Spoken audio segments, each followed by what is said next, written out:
Ya, hampir setengah dari pemilih di Jawa Timur itu adalah suara Nahdliyin. Dan Iya. juga suara-suara dari kaum Marhen begitu. Nah, akan kemana nih mereka referensinya untuk Pilkada Jawa Timur ini? Berlabuhnya ya. Kita akan bahas itu bersama dengan sejumlah narasumber. Nanti ada yang sudah bergabung bersama kami sejauh ini melalui sambungan online. Ada Kang Zainul Munasihin selaku Wasekjen PKB. Selamat pagi Kang Zainul. Selamat pagi, Assalamualaikum Kang. Waalaikumsalam, selamat pagi Bang Alfat, Basira. Ya, Selamat pagi. ketemu lagi. Selamat Ada pagi. juga Prof. Suko Widodo selaku analis komunikasi politik dari Universitas Erlangga. Selamat pagi. Selamat pagi, Bang Suko. Pagi semuanya, Mas, sehat. Iya, nanti juga akan bergabung Bang Herzaki Mahendra Putra selaku Kepala Badan Komunikasi Strategis Partai Demokrat, dan juga ada Mas Aryo Seno Bagaskoro, politikus PDI Perjuangan, nanti akan bergabung bersama di studio, tapi kita masih menunggu mereka. Nah, saya ingin ke Mas Suko Widodo dulu. Kalau hari Sabtu kemarin kita sempat ngobrol mengenai basis-basis suara di Jawa Timur ini terbagi menjadi beberapa Wilayah ya? kelompok lah, bisa dibilang seperti itu. Iya. Ada dari dari sisi geokulturalnya di kelompok Arek, Mataraman, Tapal Kuda, dan Madura. Nah, untuk suara Nahdliyin dan juga Marhen ini biasanya paling banyak ada di wilayah mana sih sebenarnya? Sebenarnya kalau lihat Jawa Timur itu identik dengan NU Nahdliyin, tetapi memang kalau kita melihat historinya itu adalah wilayah di mana ke timur Sungai Brantas ya. Jadi mulai Jombang, Mojokerto ke timur, kemudian Malang, Lumajang, sampai kemudian di Probolinggo daerah Tapal Kuda itu memang termasuk Nahdliyin yang kuat. Sementara yang kalau di sebelah barat Sungai Brantas, misalnya mulai Ponorogo, Pacitan, Madiun, Ngawi, Bojonegoro, Nganjuk, itu lebih banyak condong ke kasus Mataraman ya, kultur Jawa Mataraman yang masih kuat.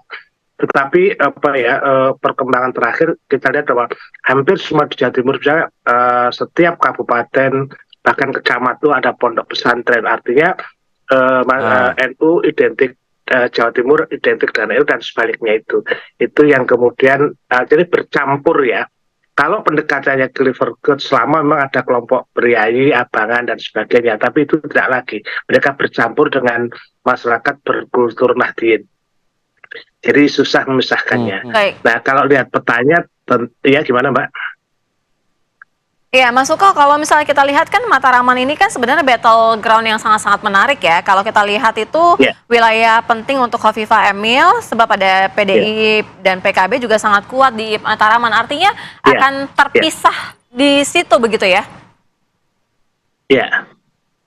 Iya, kalau riset kami ya, misalnya dalam 2 minggu terakhir itu menunjukkan memang menarik ya. Jadi ketika ke Bu Khofifah itu sudah turun panggung, tidak berada di kekuasaan, itu memang kalau saya digital present itu pada posisi star 62 itu ya, kehadirannya di media. Sementara Bu Risma juga agak menohon naik ya, karena mungkin datang baru, tetapi juga momentumnya juga kemarin ada perlawanan terhadap terhadap demo-demo itu, sementara Mbak Lu hadir. Artinya perubahannya luar biasa, terutama di kalangan anak muda.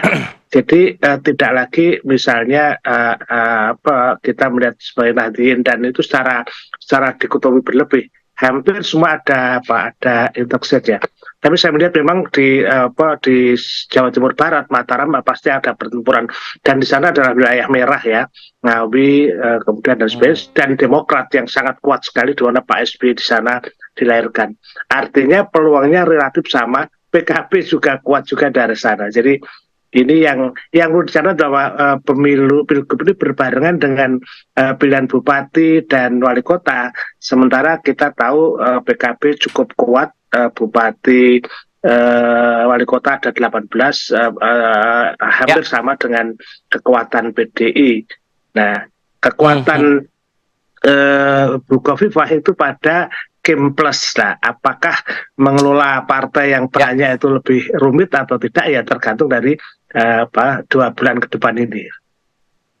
Oke. Saya tertarik dengan pernyataan dari Mas Suko Widodo mengenai Jawa Timur itu identik dengan pesantren, identik dengan NU. Nah, kalau pakai logika itu berarti seharusnya PKB di sini, Lulu Nur Hamidah bisa diuntungkan. Nah, saya ingin ke Kang Zainul kalau begitu. Kang Zainul, kalau melihat peta seperti itu, logikanya semestinya Mbak Lulu Nur Hamidah ini diuntungkan. Tapi yang dilawan nih petahana nih. Lalu ada juga Bu Tri Risma hari ini yang juga punya basis kuat begitu di Jawa Timur. Nah, apakah masih optimis bahwa di pilkada nanti bisa inline selaras dengan apa yang terjadi di Pileg misalnya kemarin? Karena kan PKB juara di Jawa Timur. Ya, Bang Alfat, saya kira begini, Jawa Timur itu memang betul itu basis Nahdliyin ya, dan selama ini PKB memang menempatkan diri sebagai partai pemenang di Jawa Timur. Kita punya modal yang cukup kuat di Jawa Timur itu. Kita punya 27 kursi DPRD provinsi sebagai pemenang. Kita punya modal 4,5 juta suara di Pileg kemarin. Waktu Pilpres juga hampir sama. Pasangan Anies Mohaimin juga mendapatkan suara kurang lebih 4,5 juta pemilih.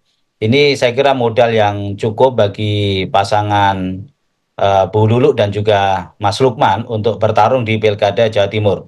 Selain modal elektoral yang kita hasilkan di Pileg, kita juga punya mesin politik yang cukup kuat ya, karena kita punya 320 anggota DPRD Kabupaten Kota se-Jawa Timur. Itu mesin partai yang luar biasa, ditopang dengan tadi Mas Suko sendiri menyampaikan bahwa kita punya kepala-kepala daerah yang ada di Jawa Timur. Kita punya bupati-bupati dan juga wali kota di sejumlah wilayah di Jawa Timur yang selama ini sudah punya apa istilahnya investasi politik ya di masyarakat, yang itu bisa mendongkrak nanti suaranya Mbak Lulu dan juga Mas Lukman. Yang ketiga, secara figur sebetulnya, secara personal, Mbak Lulu dan Mas Lukman ini boleh dikata figur yang menarik. Kenapa? Karena yang dihadapi ini adalah figur-figur, kalau istilah orang Jawa Timur itu politisi bangkotan ini, Bang. Bu Risma dan juga Bu Khofifah ini kan politisi yang sangat senior ya, sangat senior. Yang mereka punya rekam jejak, punya masa lalu, bahkan mungkin juga punya masalah-masalah yang sampai hari ini menjadi kritikan dan juga sorotan masyarakat. Sementara Mbak Lulu sendiri dan Mas Lukman ini figur yang sangat fresh, yang bisa memberikan harapan-harapan baru bagi masyarakat di Jawa Timur. Kalau soal pemetaan demografi, kultural yang disampaikan oleh Mas Suko tadi, saya kira Mbak Lulu dan Mas Lukman juga merepresentasikan dari peta demografi maupun juga peta kultural yang ada di Jawa Timur. Mbak Lulu kuat di daerah Mataraman karena beliau asli Jombang.